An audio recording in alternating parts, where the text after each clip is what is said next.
If people choose to opt in, use biometrics to identify people quicker so that they have the ability to go through much more in a streamlined fashion. So all of those resources will be plugged into making this a much more efficient, safe, and I would say advanced security system than we've ever had before.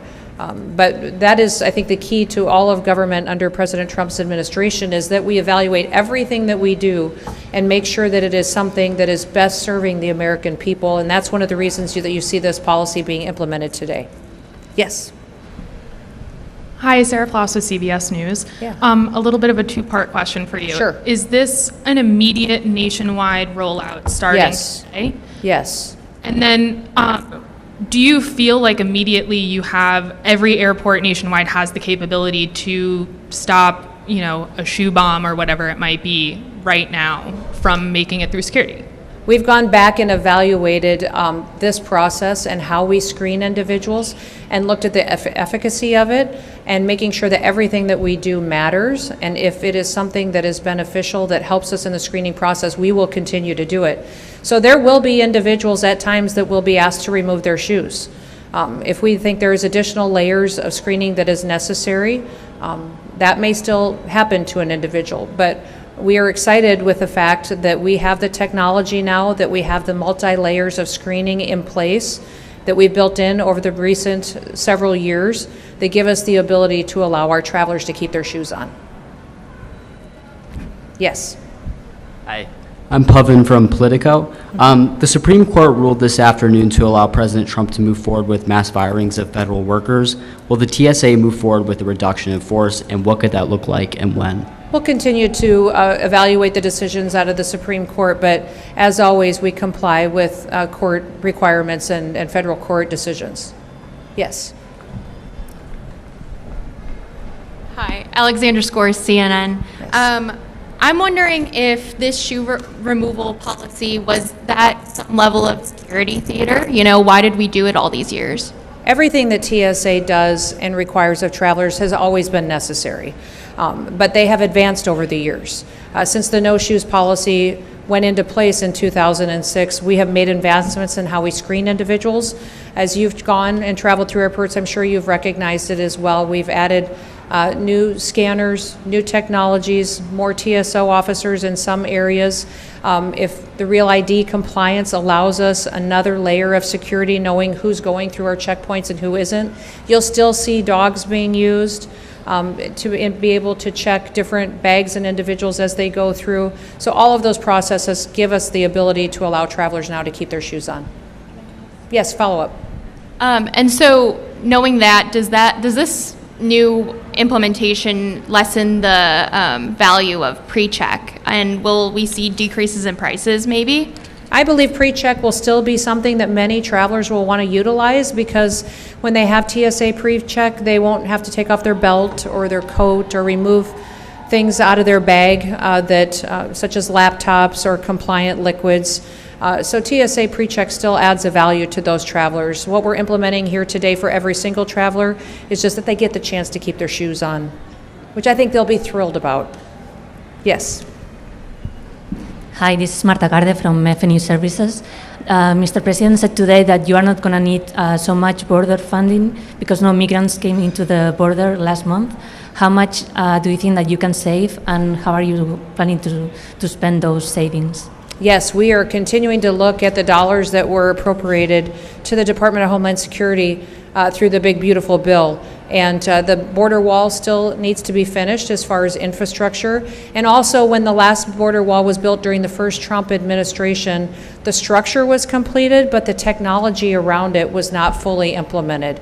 So we still need to deploy a lot of the surveillance, the cameras, and the ability to have the kind of security system in place around the wall to make sure that we truly have a secure border far into the future. So we'll evaluate that, and absolutely the President is encouraging everyone to not just look at the dollars that were appropriated, but how can we save as much as possible that doesn't need to be spent and be accountable to the taxpayers. Other questions? Yes.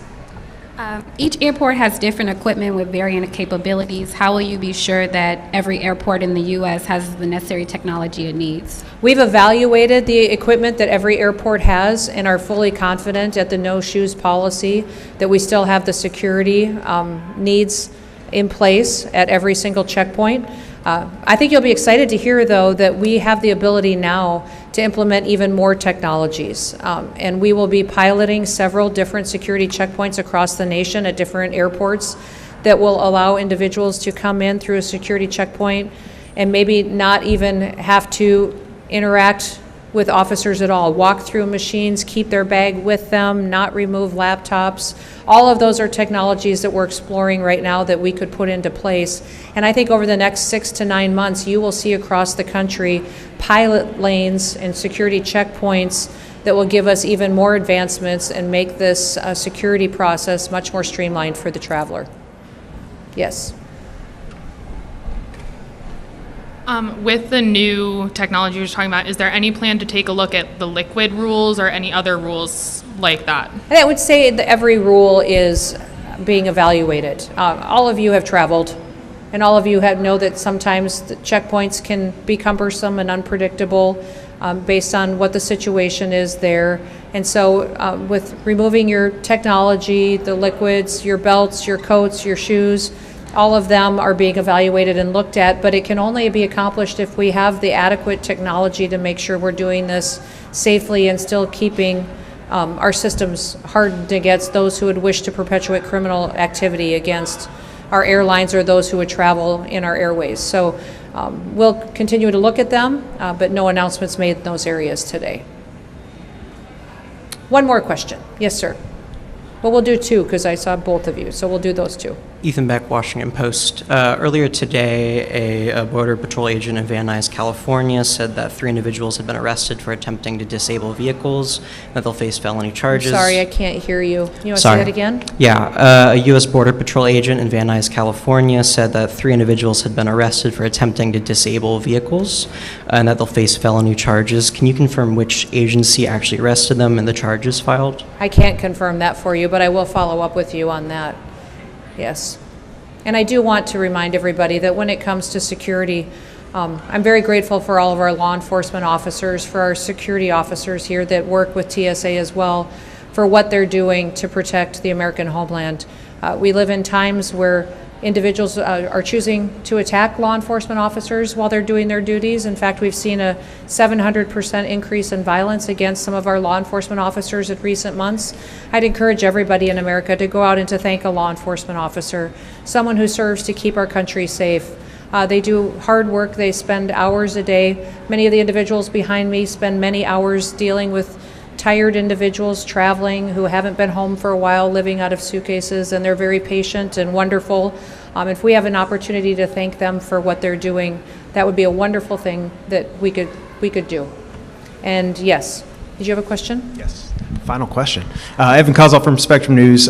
Quick off topic about farmers. Sure. So many of them rely on unauthorized workers. Has there Yes. been any discussion about some sort of program to transition them towards H-2A so that these farmers aren't left without labor? No, some of the discussion when working on some of our labor force in the country, and especially in regards to farmers, under the Department of Homeland Security, I, as a secretary, have the authority to go forward and to administrate H-2A visas. And so we'll be working on those and making sure that we're helping to meet the needs of the labor force that farmers and ranchers need across this country. As you all know, food security is a national security issue. It's imperative that we grow our own food in this country so that we rely only on ourselves for that. The day another country grows our food for us is when they control us. So we care very much about farmers. We care very much about every worker in this country. But number one, this president cares about upholding the law. And we will be a nation of laws that will make sure that the laws are applied equally to everyone, and that we no longer, like the previous administration, pick winners and losers and decide what law we're going to enforce and who it applies to. All right, well, thank you so much, and we will be around for a little bit if any of you have follow-up questions. And thank you once again to Adam and to Ha for for all their hard work in making sure that we're continuously evaluating the travel experience for every single person coming through our airports. I think most Americans will be very excited to see that they get to keep their shoes on, and it will be a much more streamlined process going forward. Thank you. Have a wonderful day.